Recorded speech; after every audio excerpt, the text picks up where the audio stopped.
欢迎来到沪江朗校韩语课堂。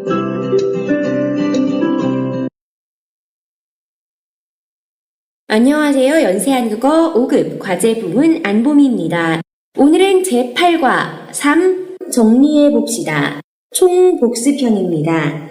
우리 8과에서 계속 교육에 대한 주제로 이야기했었는데요. 오늘 그 총복습편 되겠습니다. 교재 225쪽입니다. 과제, 좌담회를 해봅시다. 한국의 대학 입시제도와 여러분 나라의 입시제도를 비교해서 이야기해 봅시다. 그리고 바람직한 입시제도에 대해 이야기해 봅시다. 자, 우리 좌담회 진행해 볼 건데요. 좌담회하고 토론하고 다른 점이 뭔가요? 네, 어떠한 쟁점, 어떠한 주제에 대한 토론을 위해 같이 그 배경도 살펴보고 다양한 현상에 대한 원인도 분석해보고 자유롭게 의견도 공유하면서 또 찬반 입장도 서로 나눠보는 토론회보다는 조금 큰 개념을 좌담회라고 볼 수 있겠습니다. 자, 그럼 우리 입시 제도에 대해서 이야기할 거죠? 한국의 입시와 중국의 입시를 한번 비교를 해봐야겠어요. 자, 제가 조사한 바로는요, 화면 봐주시면요. 일단 시험의 유형, 고사의 유형이 있어요. 중국이나 한국이나 진학을 위해서, 입시를 위해서는 시험 점수가 필요하네요. 자, 한국 같은 경우는 수능 시험이라고 말하는 정시 입학 제도가 있어요. 자, 중국 같은 경우는 까오카오라고 하는 시험이 있죠. 자, 그런데 두 시험 모두 똑같은 유형인 거죠. 점수를 받고 그 점수에 따라서 지원할 수 있는 대학이 나눠져 있고, 자, 종합능력평가입니다. 이 종합능력이라는 거는 종합 과목을 말하는 거죠. 영어, 수학, 과학, 등등이요. 자, 그리고 한국 같은 경우는 좀 다른 제도가 또 있어요. 이렇게 까오카오와 같은 수능 시험 외에도 수시라고 말하는 대학교에서 자체 선발을 할 수 있는 평가를 볼 수는 있습니다. 저 같은 경우도 수시로, 까오카오 없이 수시로 입학한 케이스거든요. 자, 수시 같은 경우는 역시 성적이 필요하긴 해요. 종합적인 학교의 생활을 봅니다.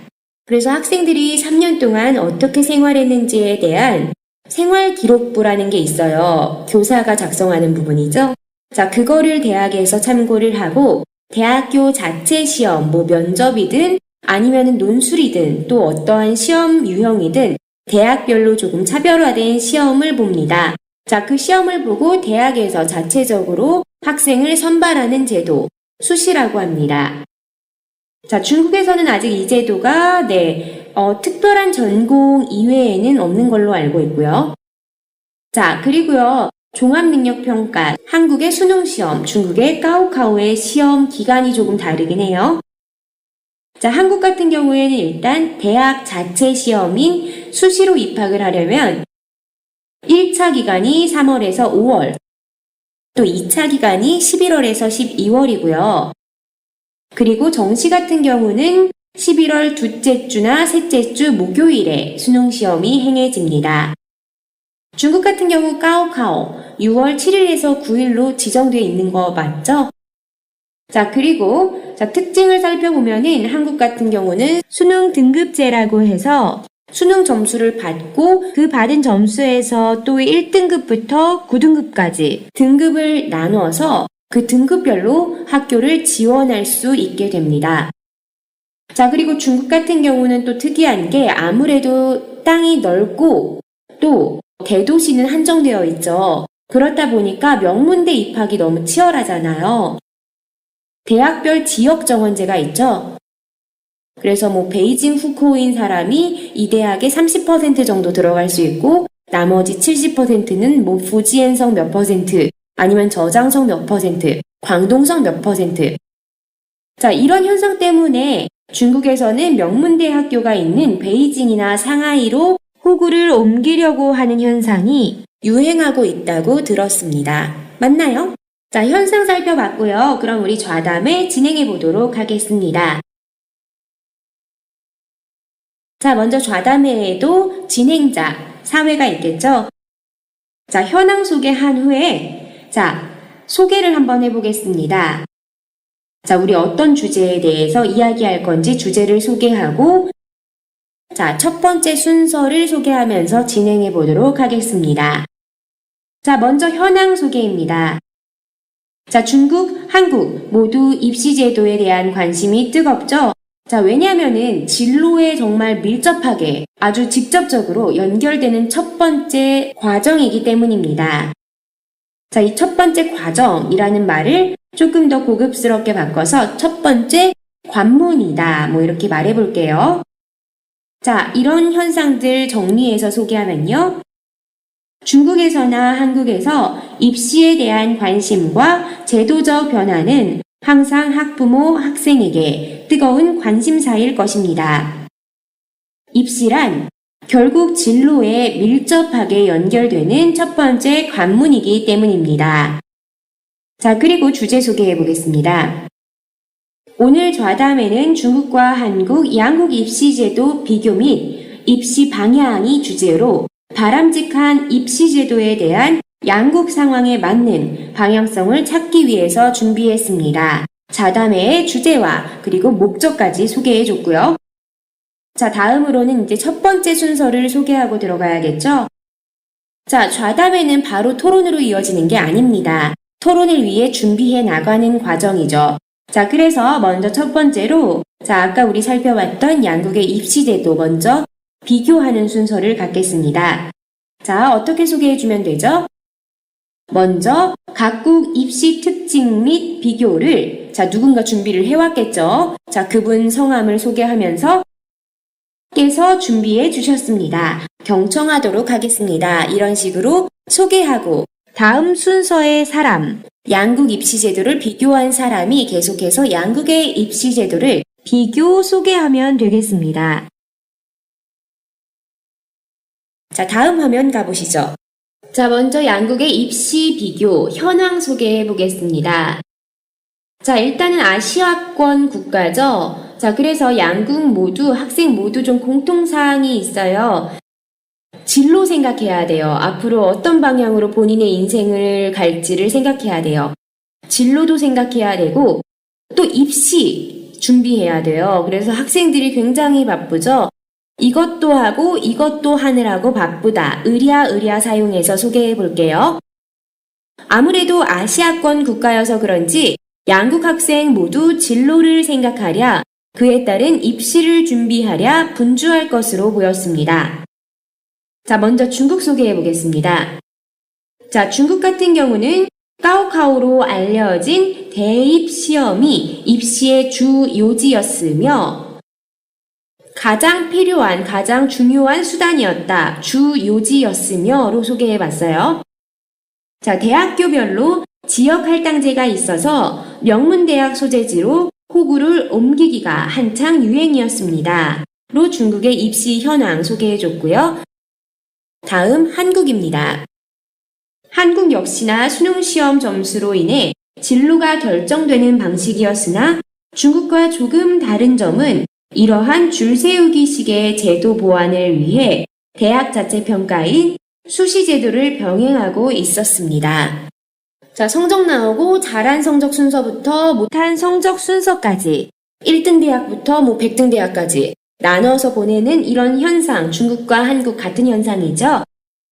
줄 세우기식의 제도, 이렇게 말해볼 수 있어요. 자, 각국 입시 현황 봤고요. 다음으로는 다시 진행자, 사회자가 이제 문제 제기를 한번 해보면 좋겠죠? 자, 문제 제기 가겠습니다. 각국 상황에 맞게 다른 점이 있었지만 어떻게 보면 학업 성취도 능력 평가와 그 결과에 따라 진로가 결정되는 비슷한 점이 있었습니다. 그렇다면 양국 입시 제도가 바람직하다 생각하는지에 대한 의견을 공유해 보겠습니다.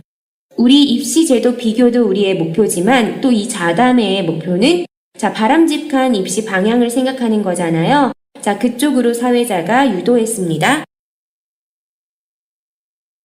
자, 그럼 바람직하지 않다라는 의견 가야겠죠? 자, 먼저 문제 제기 가겠습니다. 지금 현상의 문제. 아무래도 아시아 제도권 상황인 만큼 과정보다는 결과 위주의 줄 세우기 방식을 양국 모두 택하고 있음을 확인할 수 있었습니다.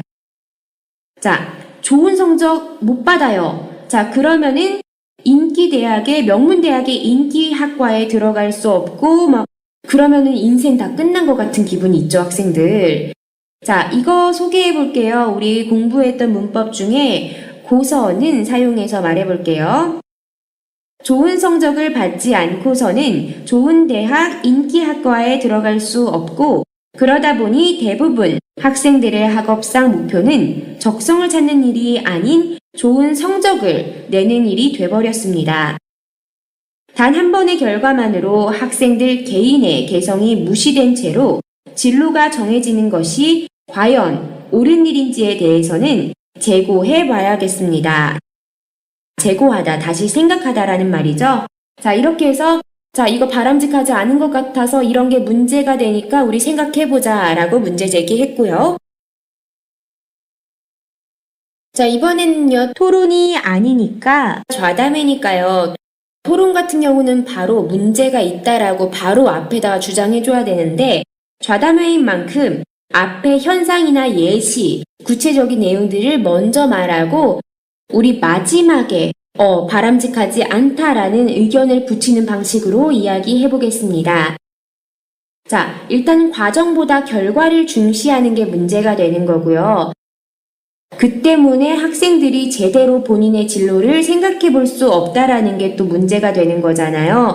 자, 그 예로는 성적 잘 받고 명문대학 인기학과 갔지만은 적성에 맞지 않아서 진로를 포기하고 방황하고 아니면 뒤늦게 바꾸고 아니면은 열심히 노력해서 들어갔으니까 이런 생각으로 공부를 하더라도 만족감이나 생활에서 행복감이 떨어지는 경우, 이런 경우 많이 찾아볼 수 있죠.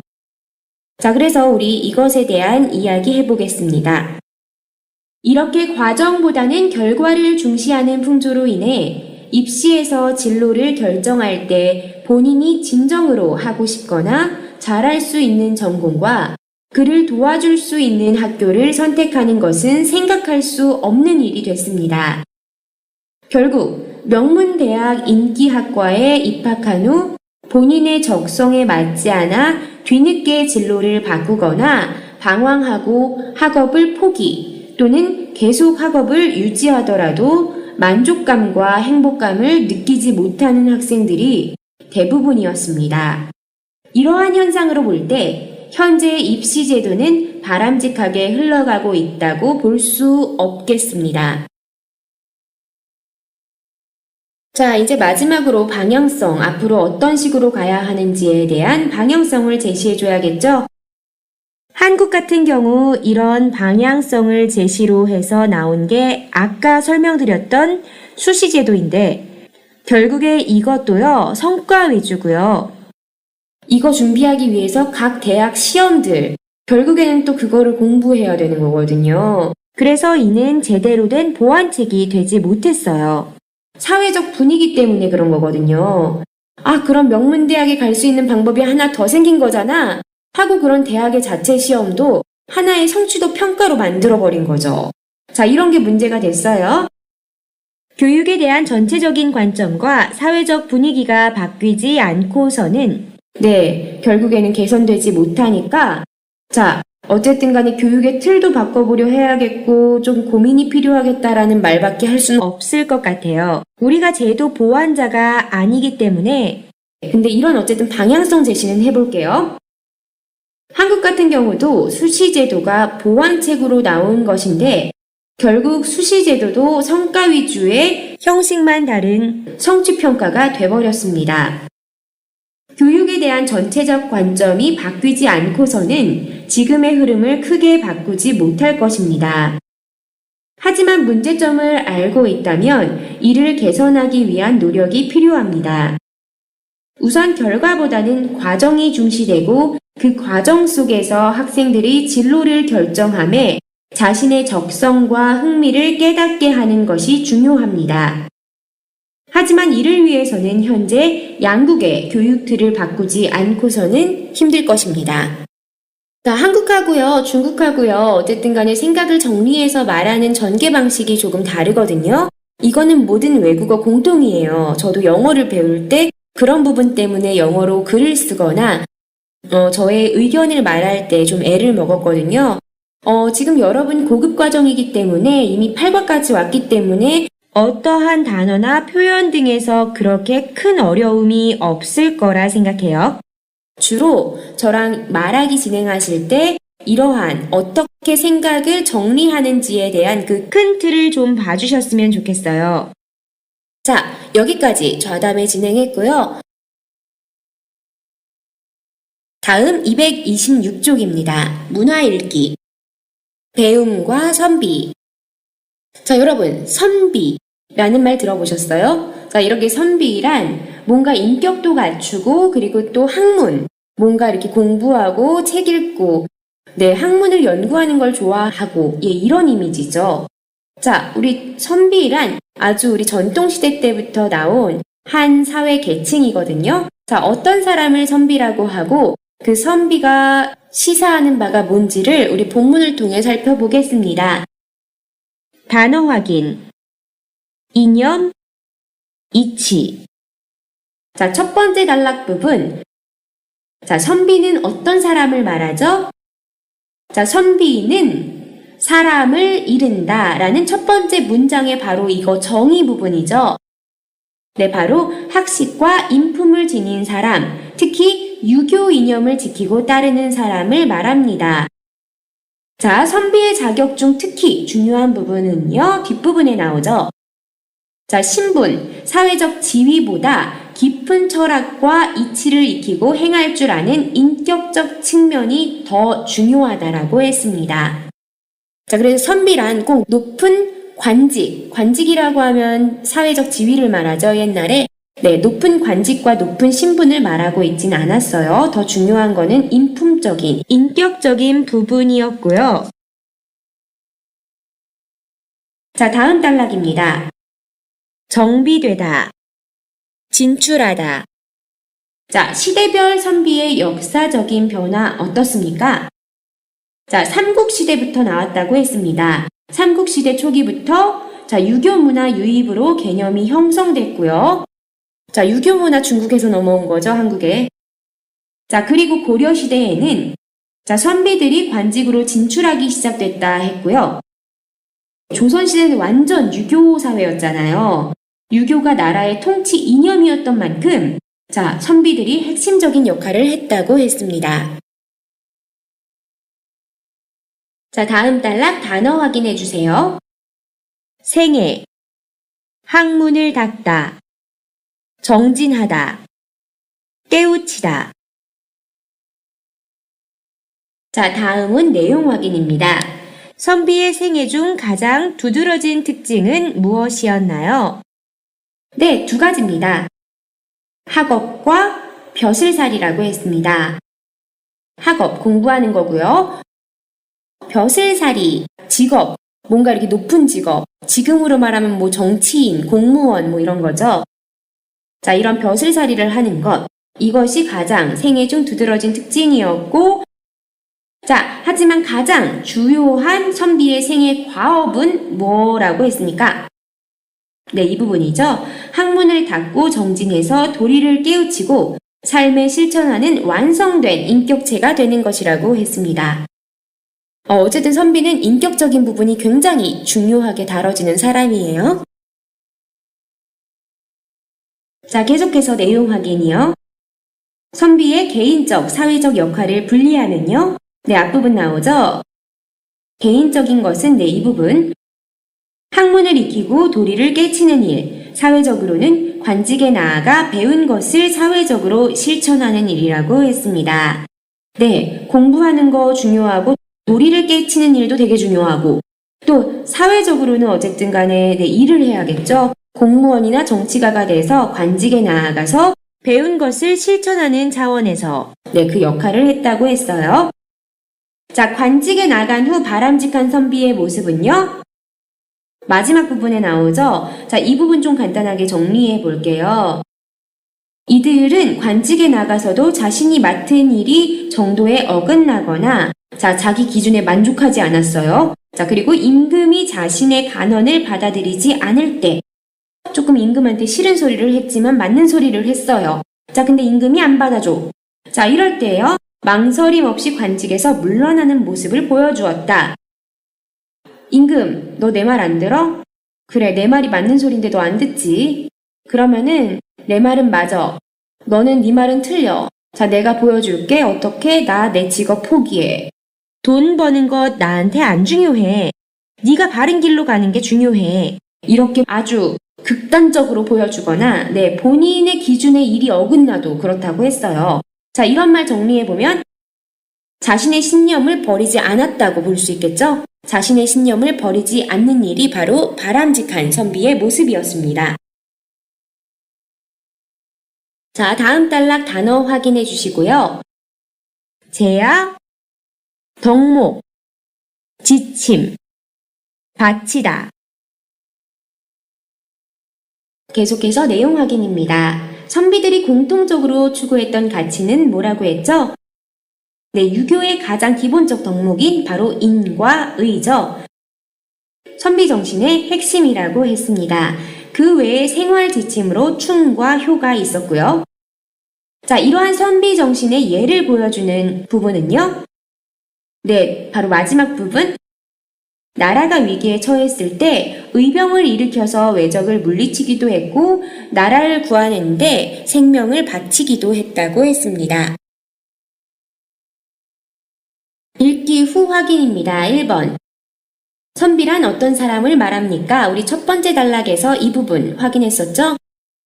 깊은 철학 이치를 익히고 행할 줄 아는 인격적 측면을 갖춘 유교적 이념을 지키고 따르는 학식과 인품을 지닌 사람 해서 우리 1단락에서 했던 이야기 이렇게 정리해서 다시 말해볼 수 있겠고요.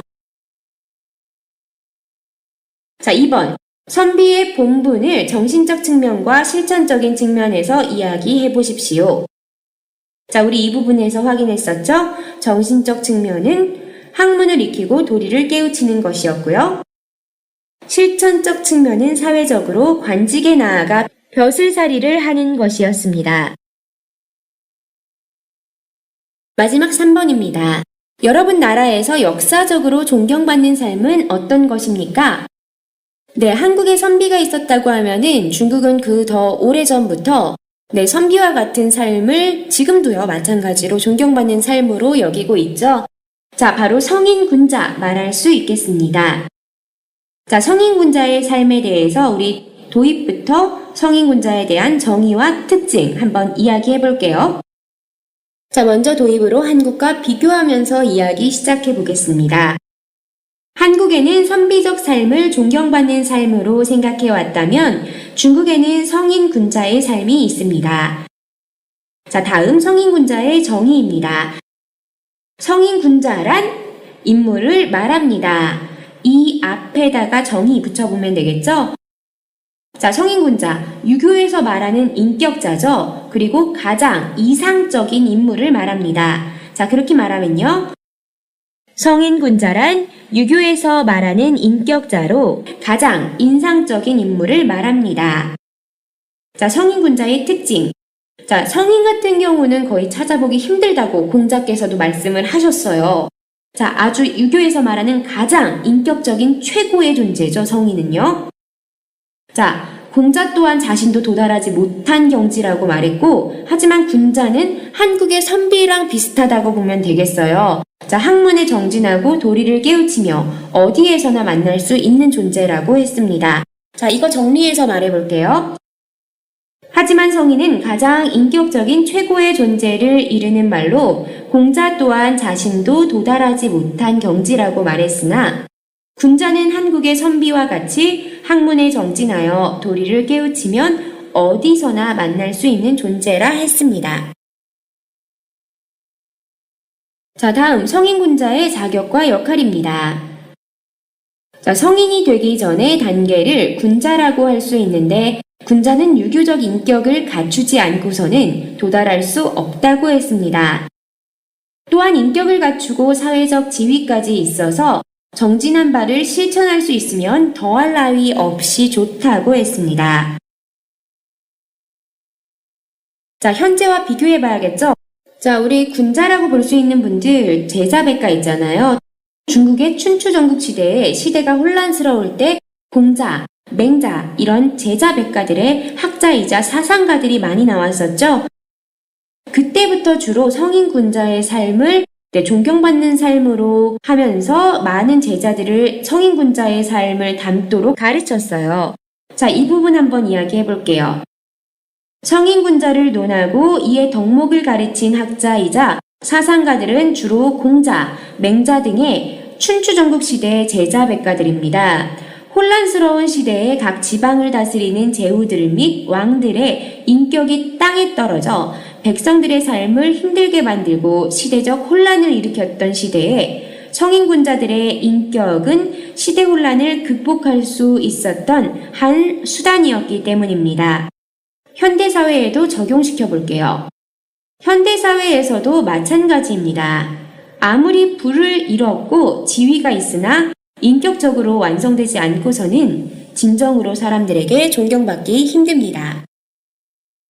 옛날이나 지금이나 어쨌든 존경받을 수 있는 삶은 인격적으로 갖추어진 인격적인 삶인 것 같아요. 자, 이렇게 여러분 8과 교육 부분 모두 마무리됐고요. 자, 그동안 수고 많으셨습니다.